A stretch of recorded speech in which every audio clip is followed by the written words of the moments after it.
In addition to its function of storing previous experience, the brain has another, no less important function. Aside from productive activity, we can readily observe another type of activity in human behavior, what can be called combinational or creative activity.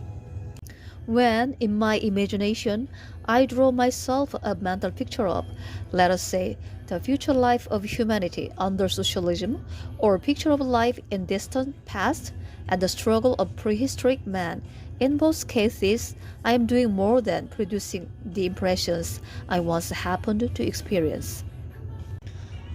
I'm not merely recovering the traces of stimulation that reached my brain in the past.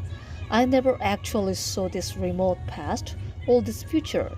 However, I still have my own idea, image, or picture of what they were or will be like. Human activity of this type, activity that results not in the reproduction of previously experienced impressions or action, but in the creation of new images or actions, is an example of this second type of creative or combinational behavior.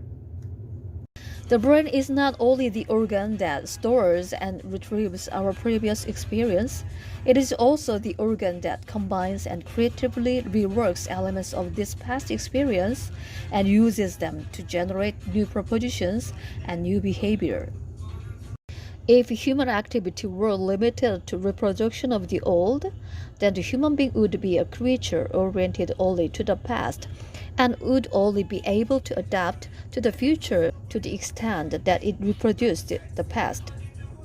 It is precisely human creative activity that makes the human being a creature oriented toward the future, creating the future and thus altering his own present.